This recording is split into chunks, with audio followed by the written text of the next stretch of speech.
Hablando de Perrone, sí. ya está subida también la nota que le hicimos el viernes pasado a Facundo Íñiguez. Así es, de la Papa. De la Papa.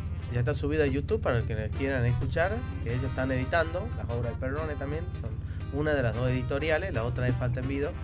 Así que bueno, de este ya autor pueden ir ahí a YouTube y escuchar la nota, está bastante buena, digamos. Este autor que justo coincidió, digamos, lo veíamos charlando antes en septiembre más o menos del año pasado, cuando planeábamos el programa y discutíamos, bueno, qué autores pueden ir dentro de lo que son las reseñas o traerlos al programa. Y bueno, y ahí apareció también Perrone en esa época, que bueno, es una historia muy particular, ¿no? Porque es inevitable no meternos más allá de la obra, así en su vida, en cómo está conectada con su obra. Les contamos a la gente que por ahí no lo conoce, sí, a Eduardo Perrone, alias Bubi, le decían Bubi a él, ¿sí? Que es un escritor muy particular, ¿sí? Sí. Una escritura muy directa, que cuenta los pormenores de Tucumán en sí, ¿no? Desde la cárcel, porque él estuvo preso por unos sucesos que ya vamos a estar comentando, que es lo que pasó, su historia, después escribe desde la cárcel, saca su libro. Y cómo queda también estigmatizado por ese contexto, digamos, contexto sí. de cárcel que vivió, ¿no? Sí, marcado también porque es como que a partir de eso es como que el tipo empieza a escribir, digamos, a desarrollar su escritura. Es como la gran fuente, digamos, de lo que va a ser su primer novela y boom de Preso Común. Y bueno, hoy vamos a traer no tanto los datos biográficos, sino más la palabra de él como escritor, que es lo que propone este documental de Peri Azar, que es una cineasta, como hablábamos la semana pasada, digamos, que tenía un montón de material, tenía una relación incluso con Perrone, digamos, en esos últimos años en los que él vivía en la calle. De hecho, la mayoría del documental transcurre en escenas, digamos... Hablamos de año 2000, ¿no? Pre-2001, ahí como una época bastante jodida también en Tucumán. En 2003 fue grabado... En las calles de Tucumán, en los vagones en donde transitaba personaje, digamos, para muchos. En sus últimos años pasó ahí, lo pasó viviendo en el tren, digamos. Pero antes de ir a la palabra de Perrone, podríamos ir al primer audio, que es de un documental que también hemos subido, le avisamos a la audiencia, digamos, está en el canal de Algo en la Aldea.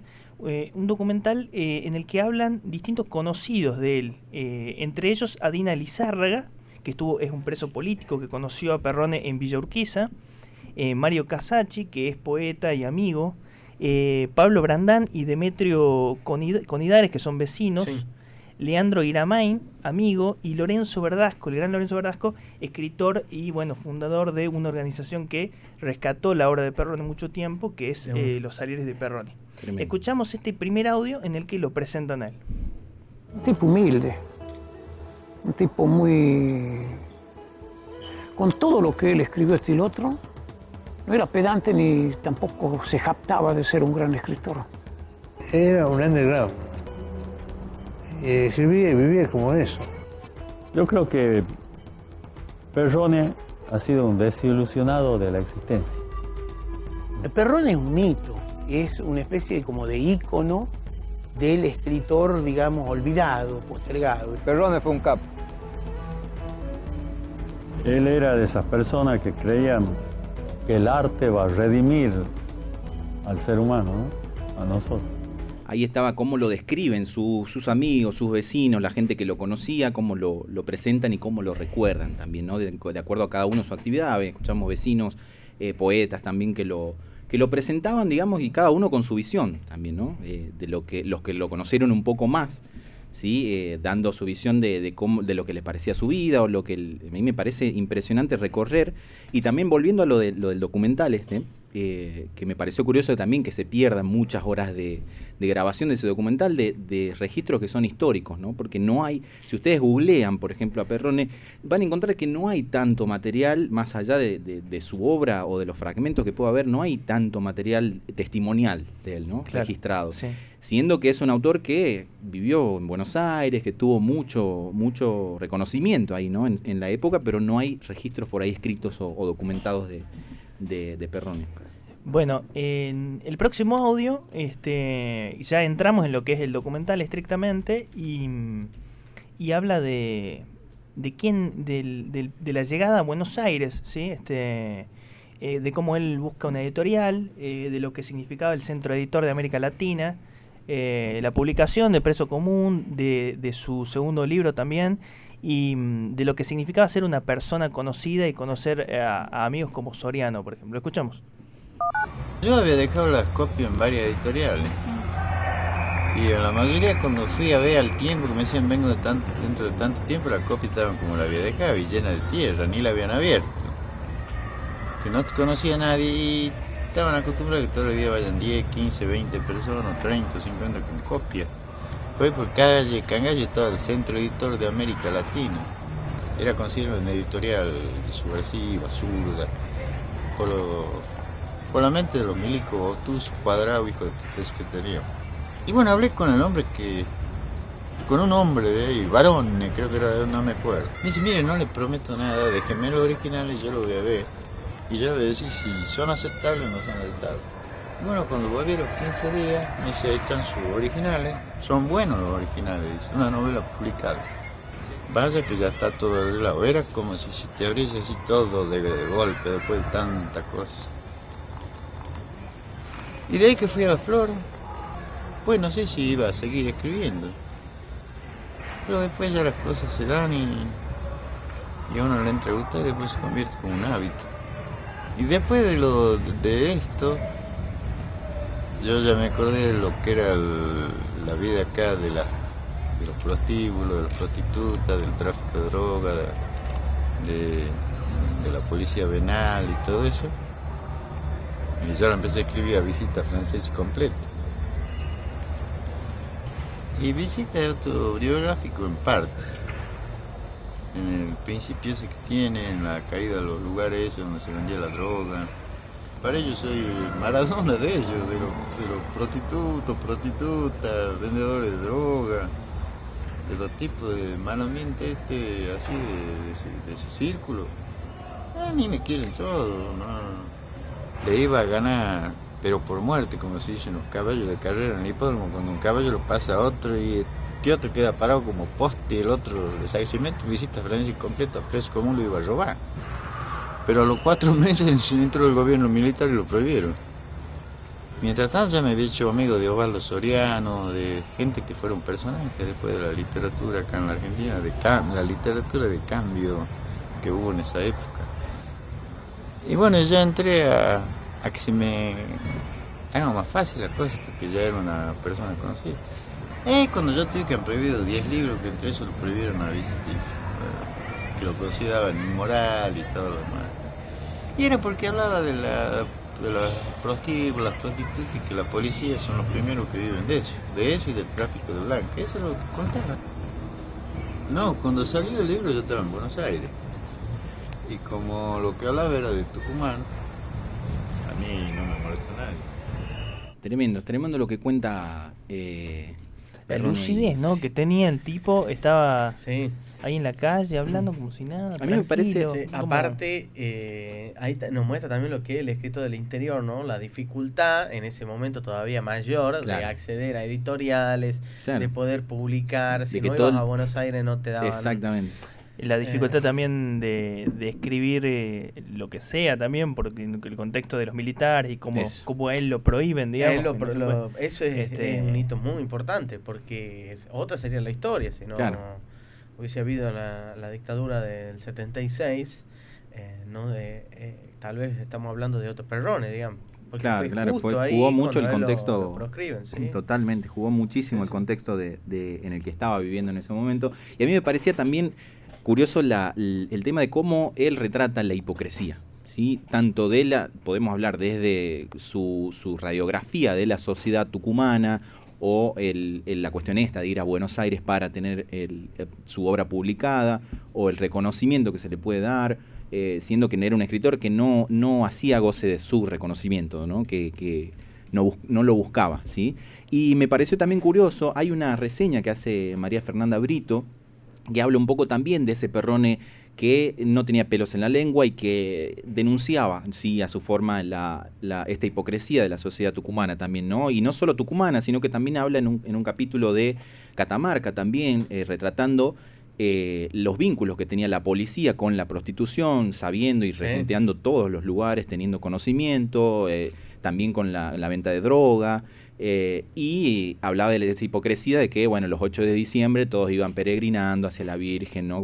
Pero retratando esa sociedad hipócrita que había que hacerlo en ese momento, ¿no? Había que tener la osadía, ¿no? Y el valor para retratar todo eso en la literatura. Bueno, ¿no? Lorenzo Verdasco dice en uno de los fragmentos de este documental, Maestros, que está en nuestro canal de YouTube, dice que, bueno, él cómo describía en un momento a la sociedad tucumana. Y sí, bueno, dice, acá, dice, vos ves el cartel dice hotel, claro. Pero en realidad lo que funciona es un prostíbulo, ¿no? Claro. Bueno, eso es Tucumán, dice. Como hablando de esta hipocresía de la que vos contás, ¿no? Tremendo. Con esa simpleza también que tenía como para hacer observaciones sobre la vida cotidiana. Vamos ahora al siguiente audio en el que habla de el contexto político y de cómo la gente de la literatura se iba del país. La gente que estaba en el arte, que estaba en la literatura, que estaba en se fue del país. Entre eso va la señora que yo tenía, que era Laida Borni. Ella era señora mía, yo viví con ella, viví casi 3 años. Y ella me decía, no te quedes en el país porque vas a sufrir mucho. Este es un país que va a sufrir mucho y vos vas a sufrir mucho. Después que entran en marzo del 73, entran los militares. Si yo me bajo una mañana y encuentro un tanque parado en la puerta del hotel, había una oficina especial donde atendían comisario general, comisario inspector, era una oficina especial. Que te hacían dar el pasaporte en 24 horas para que en 48 horas te vayas. En realidad ellos te decían, nosotros no podemos protegerlo. Era verdad, si no te ibas, te mataba. Entonces le llegó una carta a la ida. Y se tuvo que ir. Y ella quería que yo me vaya con ella a España, eso fue España primero. Quería que yo me vaya a España con ella. Pero como dice el gallego, en una poesía, tengo entre 2 corazones el corazón repartido. Y si uno está llorando es porque el otro lo ofendió. Yo tenía a mi mamá acá. Si yo me iba a España, ¿cuándo la iba a ver de vuelta? Se me moría de pena, yo soy el único hijo. Era el único hijo. Como que se murió de eso después, un tiempo después. Pero no podía dejarla sola. Entonces dije, bueno, que se vaya, andate vos y que Dios nos ayude. Y yo me tendré que volver a Tucumán. No había, porque ya Buenos Aires estaba vacío. Ya no había en qué trabajar, qué ganar, qué destaque, nada, ya no había nada. Tremendo. Habla también, ahí escuchábamos cómo él habla de su pareja de ese momento, ¿no? Aida Bornik, que bueno, después ella se va a España y él se queda acá en Tucumán a cuidarla a su madre. Claro, se vuelve. Y también la decisión esa, ¿no? De quedarse en Tucumán en ese contexto, ¿no? En donde no era para nada fácil. Y hay también en esta reseña que les dije algo que dice María Fernanda Brito, que es que ella siente la sensación de orgullo, dice, porque es tucumano, es nuestro y queda en nuestras manos, futuros docentes, intermediarios y gestores culturales, la revalorización de lo nuestro, ¿no? Claro. Y teniendo en cuenta que ahora se está por reeditar la obra de Perrone por las 2 editoriales que comentábamos, qué importante eso también de que vuelvan a revisitar su obra, a publicarla y que estas páginas y estas palabras y esta visión del mundo de Perrone estén puestas, ¿no? Al servicio de todos, como decía, docentes, de estudiantes, de todos, digamos, para que lo podamos revisitar. Bueno, el siguiente audio habla de como una definición del país muy muy interesante, digamos, que tiene Perrone. Lo escuchamos. No se puede hablar de 30 años, acá la memoria es breve de la gente. Se van a olvidar, por ejemplo, de la plata que desapareció durante el gobierno de Menem, se van a olvidar de Víctor Alderete, se van a olvidar de que se llevó toda la guita de los jubilados y era puesto por él, se van a olvidar de Hernán González, que vendió armas a Croacia, que vendió armas en la guerra de Ecuador, con Perú. Se van a olvidar de todo eso y no, ellos lo vuelven a votar ahora. Argentina es un país de memoria frágil. El argentino es de Tremendo. memoria frágil. Hablando de la memoria colectiva esa que describe Perroni, que tan fácil, como dice él, es tan frágil, ¿no? Que se nos va entre las manos, y los mismos personajes que por ahí escuchamos en los años 90, en ese momento volvían como a querer, era una preelecciones también, el contexto del año 2000, la Argentina podridísima, un contexto muy duro, y él con su visión ahí sosteniendo la memoria, la importancia de la memoria y de que no perdamos la memoria por los personajes, obviamente, que son residuales y vuelven y aparecen de nuevo en la historia, y por eso se recicla. Tremendo. Perrone en ese sentido me parece totalmente lúcida la visión para ser del año 2000, y de lo que nos deja, esas palabras que nos deja y la visión tan actual también, ¿no? A mí me parecía muy interesante las pantallas negras que pone el documental y algunas frases que iba poniendo en su experiencia de hacer las notas a Perrone, ¿no? La documentalista. Y en casi una de las últimas placas dice: Eduardo Perrone murió una mañana helada de julio de 2009. Fue encontrado en las vías del tren, a pocos metros de donde dormía. Nadie reclamó su cuerpo hasta años después. No hubo funeral, ni cajón, ni flores. El valor histórico y cultural de su obra es incalculable, pero sin duda su mayor don era su oralidad, ese maravilloso modo de relatar la vida y esa fantástica forma de cubrir el mundo de ficciones. Salud, Woody, en tu memoria. Siempre en falta contigo por no haber estado allí. Tremendo. Eso ya dice al final. Tremendo. Eso son las palabras de Peri Azar, que es la documentalista de Perrone, escritor. ¿Sí? Esa cuestión también de la justicia tardía, ¿no? De bueno, conocer la obra ya un tiempo después de su muerte, y más allá de las decisiones que pueda haber tomado en su vida o cómo manejaba todo, más allá de eso, desde el lado del reconocimiento, que siempre hablamos, bueno, un escritor que no se lo reconoció en su momento, pero no porque haya tomado decisiones equívocas él, no estamos juzgando lo que él decidió para su vida, cómo se movió, sino desde el lado de lo que le correspondía desde la cultura, ese reconocimiento, ¿no? Más allá de las decisiones que pueda tomar el artista, el reconocimiento que tiene y debe hacerlo la cultura es lo que, esa justicia tardía que, bueno, no se va a poder hacer obviamente porque Perrone ya no está, pero me parece lindo. Me parece que la obra también trasciende un poco eso, toda la biografía. Total. Y todo. El mismo Perrone dice, mis libros no son autobiográficos o lo son a la mitad, ¿me entendés? Claro. Entonces como que tiene eso también de que la obra, y yo creo que este mes también va a ser muy importante como para ir. Bueno, hay un último audio como para que nos vayamos con esto de Perrone, que habla del éxito de la canción Negro José. Y hace como una comparación con lo que es la pobreza y eso. Lo escuchamos y nos vamos al corte. Dale. Lo conozco Fernández. El chico este que hizo ese candombe para José. Ese muchacho debe haber vendido, pero fácil, 1 millón de placas de eso. ¿Sabe que andaba cantando? Porque le den para pagar la pieza para dormir a la noche de 10 pesos, una pensión de 6 en la misma cama. Y pasa en la literatura, pasa en la música, en un pueblo olvidado, Negro José.